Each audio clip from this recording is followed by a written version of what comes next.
Look, it's not surprising when Paul's talking to a young man that he says one of the things you need to mature in, one of the things you need to be practicing and devoting yourself to and making progress in is purity. And I believe the fact is he's probably speaking to him very specifically about sexual purity. If he's using it in a broader sense, he's at least including this idea unquestionably. When he's talking to a young man and the way he talks to him in other places, flee youthful passions, youthful lusts, brethren, you can be sure of it. This is an area that he wants him in his youthfulness to be making progress. And I just ask you young people, some of you that aren't so young, have you made progress? Listen, this is one thing that we find. This is one thing that, if anything, I'll be honest. You guys know James started that website. He started it really dealing, because of the background he comes out of, dealing with a lot of the sexual immorality that is prevalent among young people today. And in the things that have been posted there, we see by the amounts of traffic. Even it's interesting to me, the messages that I've done on different aspects that have dealt with sexual purity tend to be some of the biggest things watched. We have a generation with computers, primarily. It's in the movies and in the television too, and it's in the magazines, no doubt. But with the computer access to pornography, the problems. Basically, what we have, young people, even the ones that are being saved, that are being well saved, that are coming out of these backgrounds, and you have so polluted your minds with images that, you know what, no matter how pure you are right now, no matter how much you're devoted to Christ right now, the fact is you've got images in your mind that they're there. And they'll come back, and you know it as well as I do. You'll just be in the middle of anything, and bang! Images can shoot into your head. You guys can keep remembering the same things you saw in the past, and it's not things necessarily that you're even doing right now as a Christian. It's things you did when you were lost, things you did when you were dead in sin, and they're coming back now. They're haunting you. Some of you are not being, even in your outward and physical conduct, you're not being chaste in your approach to this Christian walk and in this run. Listen, I'm calling you guys to maturity. Paul was calling Timothy to make his progress evident, visible. I'm calling you folks to the same thing. When it comes to sexual purity, there is an expectation biblically, and so I have that expectation of you. Look, I'm not expecting that there won't be battles. I'm not expecting that some of you won't fall and rise up again and go on to fight. If you're claiming to be a follower of Christ, then there should be progressive maturity in this area in your life. And it ought to be visible, it ought to be evident, it ought to be something that is making strides.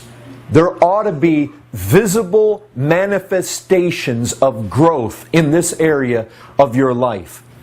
And I'll tell you this, I'm not talking about sexually illicit conduct on your part. Look, you guys need to be conquering that. If there are some of you that are still going on, still viewing things on website, you need to get your act together. Look, there are young people that are being saved, and they're getting past that. They're getting past looking at the garbage on the internet anymore. If you're still there, you're behind in the race. You're getting left behind. And you better be careful that you don't find yourself falling out of the race altogether. If that's still where you are, you're in trouble. I'll say that. You're in trouble. And I'll give you, you know the verses. Listen, if you've been coming to this Bible study any length of time, I could take you to numerous verses in the New Testament that would lead you to believe that you are in trouble. And if you're still doing that as a habit of life, I can give you numerous verses that would tell you, don't be deceived. You're not going to inherit the kingdom of heaven. You are living a pattern of life where you ought to be doubting your salvation if you're still falling into that on a regular basis. You're still falling into masturbation on a regular basis. If there's no fight and you're pretty much a slave of that, and there is no victory in your life, you're in trouble. I mean, basically you're in trouble. You're in a bad place. And if you are truly a Christian and that's still where you're at, like I say, you're getting left behind in the race. And I will remind you of this again, and I do it to put fear in you. Because even if you're a Christian, I think this is a fearful thing. I've said it before, I'll say it again. It strikes fear in me.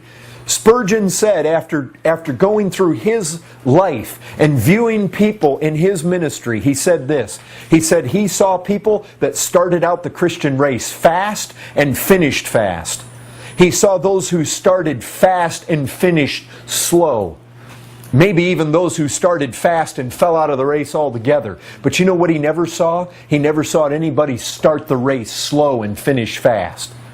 That ought to put fear in you. If you're still there, waiting around in your misery and in your bringing on pathetic aspects of your past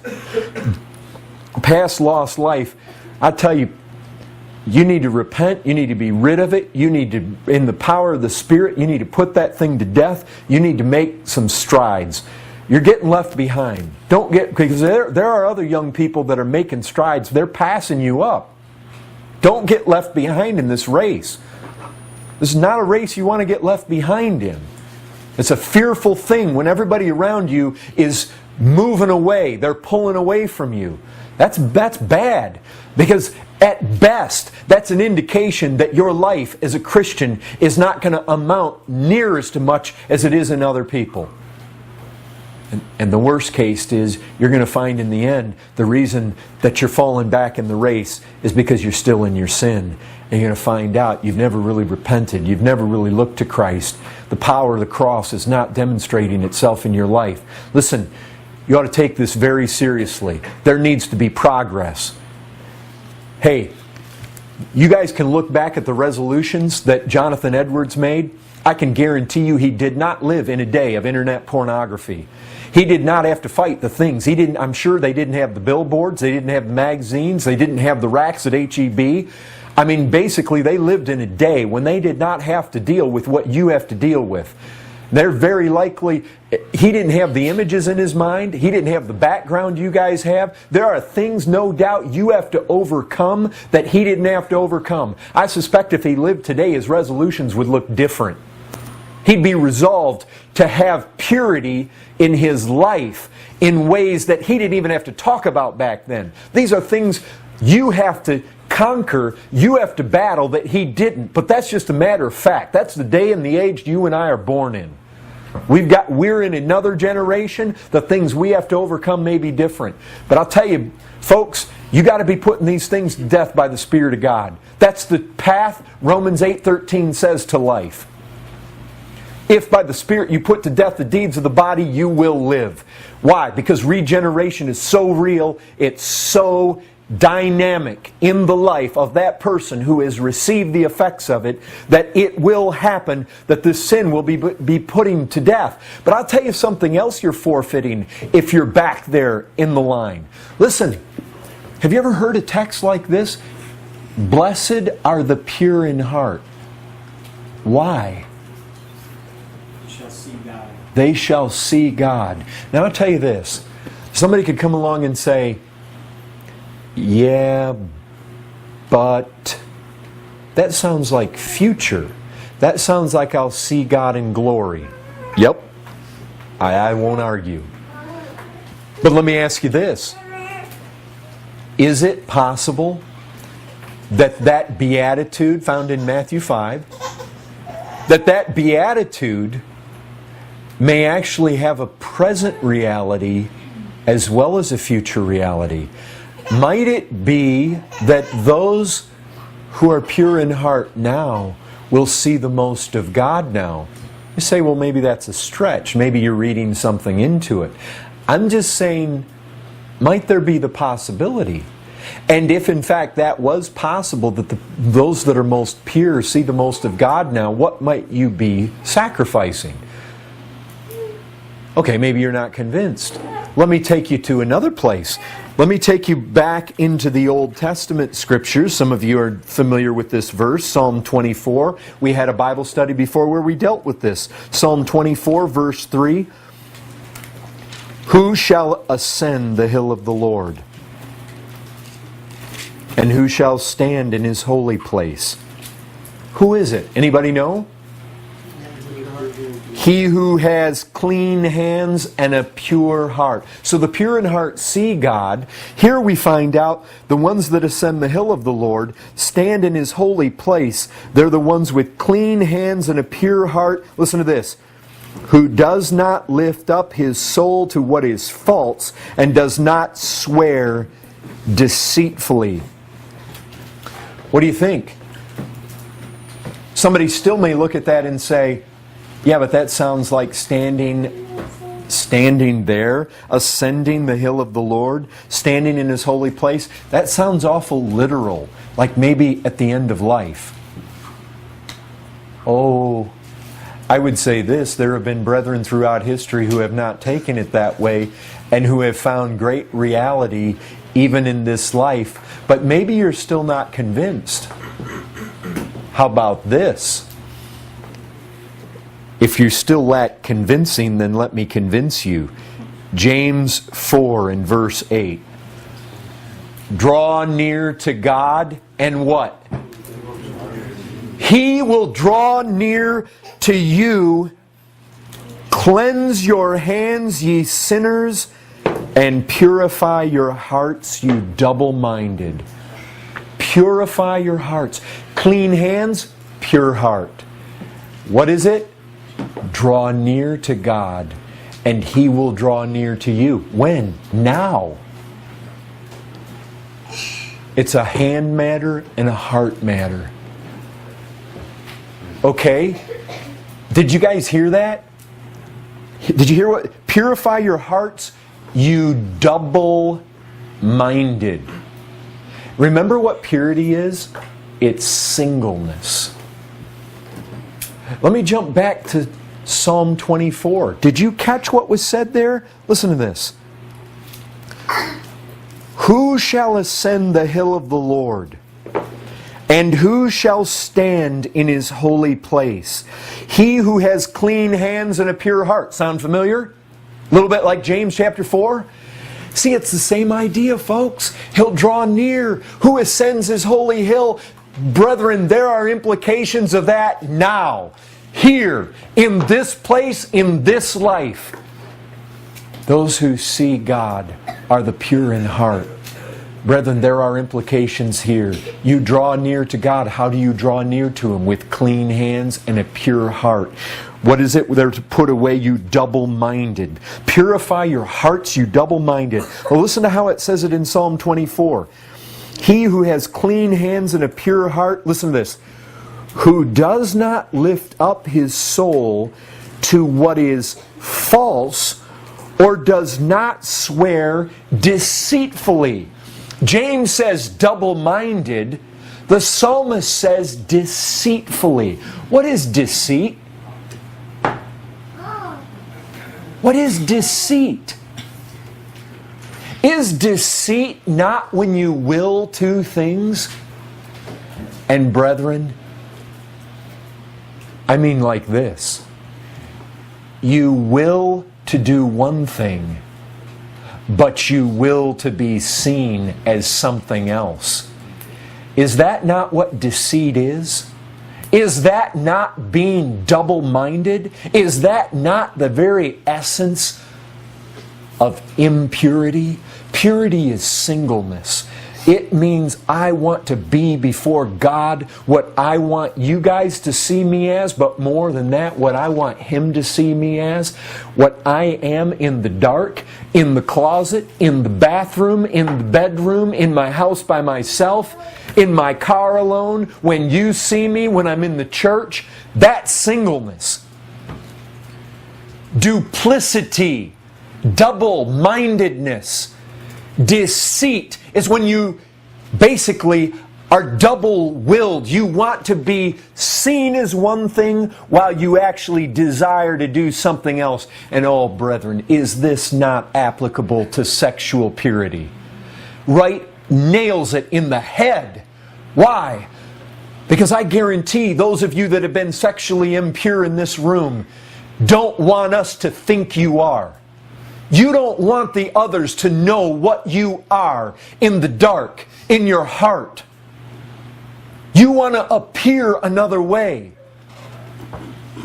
Brethren, when you live life like that, whether it's sexual sin or any other way, you know what it is. It's hypocrisy is what it is. It's double-minded. You're basically split. You want one thing, but you want to appear as another. That's deceit. You're wearing a mask. You don't portray yourself publicly what you really are in the dark place. Brethren, let me tell you this. This hinders what you can see of God. And I mean in this life, being full of awe and fear and joy and ecstatic. I mean, brethren, experiencing such things in this life as give you a joy that is unspeakable and full of glory and out of this world, and nothing else can touch it. I mean, being able, even though we look through a glass darkly, there are some folks in this world that see a whole lot more clearly through that glass than other people. And who is it? Brethren, it's those people with clean hands and a pure heart that get to ascend that holy hill and see what other people cannot see. And I know it. I know it's true. I come across people who have seen more of God. And put it together, brethren. It is not those of you that are masturbating off quietly somewhere, out of the view of people, that portray yourself another way, that are experiencing these types of interactions with God. I guarantee you, folks.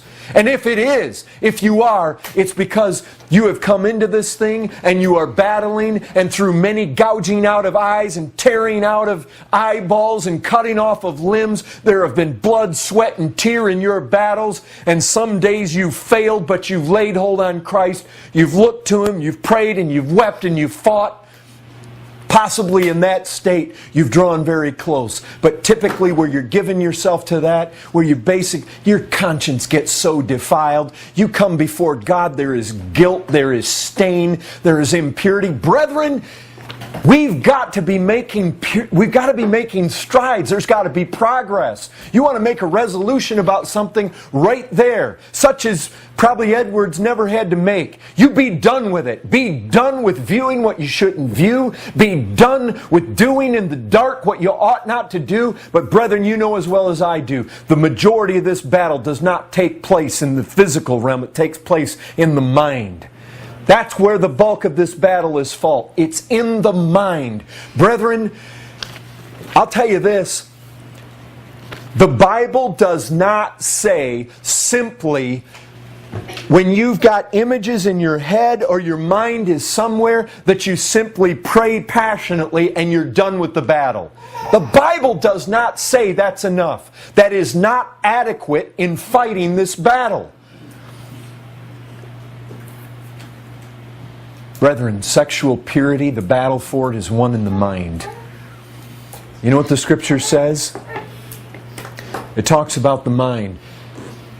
In Philippians chapter 4, it tells us to set our mind on certain things. Think on these things. And one of the things that we're supposed to think on is that which is pure.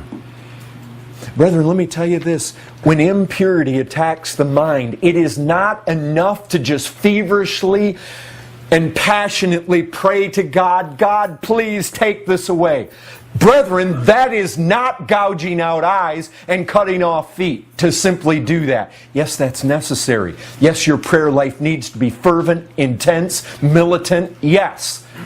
But unless your actions are likewise, you're not doing enough. Brethren, it doesn't say just pray militantly. It says work out your salvation with fear and trembling. You've got to work, you've got to fight. When Christ says gouge out, He doesn't mean just simply that's all a prayer picture. That's not what He meant. He meant you've got to be rooting sin out at the deepest levels. And if the battle's in the mind, then be certain of this. The way you rid illicit images in the mind, impure images in the mind, is not to try to blank your mind, put a vacuum in your mind, not just prayer feverishly. What is it? Brethren, does the Scriptures not say repeatedly, set your mind on this or on that? In Colossians chapter 3, set your mind on things above.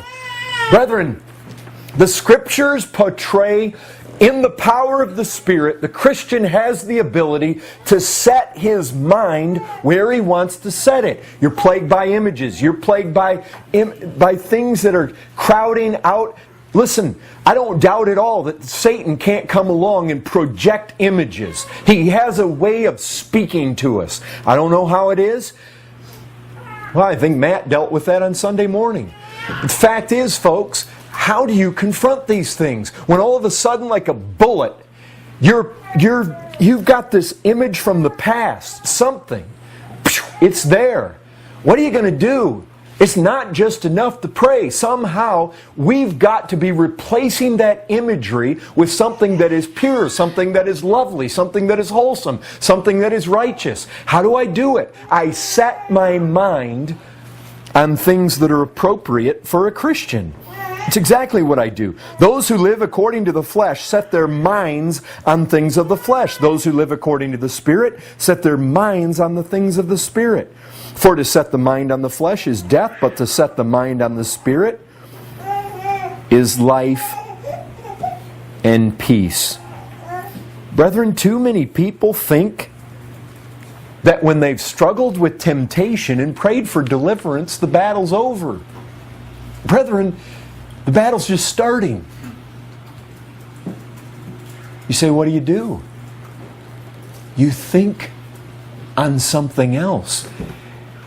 You don't try to just say, no, I don't want to think about that. Because a vacuum doesn't win the battle. Brethren, you set your mind on things above. You set your mind on things of the Spirit.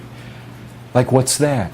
Brethren, I'll tell you, one of the most, in my estimation, one of the most soul-stirring pictures that I can set my mind on is Jesus Christ in the Garden of Gethsemane. And sometimes I'm affected by that just as much or more as the cross itself. Why? Maybe because I've spent more time trying to develop images from Gethsemane, because Gethsemane hits me so powerfully because of what Christ seemed to suffer there before He was on the cross. And what it does is it helps me feel the cross to be an even greater thing, but because of the time I've spent trying to develop the greatness of the cross as I see it in Gethsemane, I think I've had my mind and I've spent a lot of time thinking there, and I find myself greatly moved when I see Christ saying, Abba. He's asking His Father if it's possible that that cup be removed. He was actually at the point of death. He was at the point of death. Brethren, I'll tell you this. When you've had images or you've been fighting lust, are you trying to make progress by setting your mind on something like that? Can you see Christ literally on His face, sweating as it were great drops of blood? At the point of death. Because even the anticipation of what He's going to endure, the agonies on that cross, are so overwhelming to Him. He's not even there yet. He's not even enduring the separation from His Father yet. He is not bearing the load of sin. The sun hasn't gone dark. The crush of God upon that cross has not come. He's only thinking ahead. He's bearing the thought of what's going to happen. Have you tried to take your mind to the image of that when you're confronted by the thought of a picture of a woman in your head or a man in your head? Or have you taken yourself?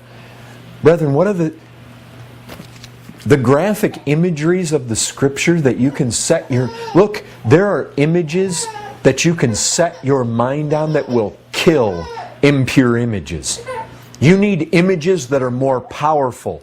Look, there may be ones that are more powerful to you than to me, but you need to find out what they are. I'll tell you, one of the images that often stirs my soul is Isaiah chapter 6. Go there, read it, dwell on it, meditate on it, pray over it. And when you find yourself locked in some temptation and battle where you've got to pluck out some image from your mind, set your image upon Christ high and lifted up, and you imagine Isaiah down on his face, pronouncing a curse on himself, the very doorpost shaking and the place is in a smoke, and those seraphim are going back and forth antiphonally.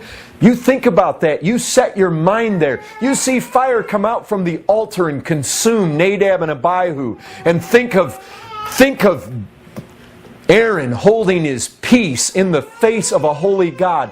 You think of what it will be like on Judgment Day when the sinners are cast into the lake of fire. Set your mind on things above. Think about what it will be like the moment you first see Christ. And what it will be like that moment when all unrighteousness is gone from you forever. You'll never think evil, act evil. Never again will you speak evil.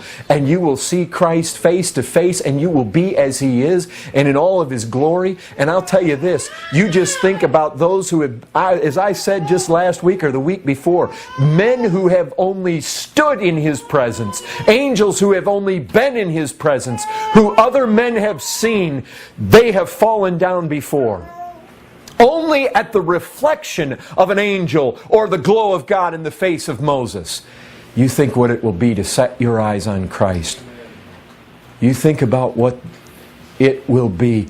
You try to imagine Christ as those spikes are tearing through His flesh, as the agonies are upon Him, as the sun forbears to shine, and our mighty Maker hangs there between heaven and earth, and God is forsook Him, and every ounce to the last drop of that bitter cup that you deserved and I deserved is being crushed in upon His soul. You let your mind go there. These are images, brethren. You talk about setting your mind on things of the Spirit, on things above. Can you think of anything beyond these images? Brethren, this is where the battle is fought, but I'm thinking some of you probably don't even think this way. You come across these verses and it's like, I don't even know what to do with them. There it is, brethren. Our minds are for images. Our minds are for thoughts. If you're going to fight Him there, you've got to set your mind where the battle is won. You need images that conquer. This is the path to purity. Make progress. My brothers especially, young men, make progress. A year from now, let your progress be discernible. Brethren, that's my call to you tonight. And I'm done. Amen.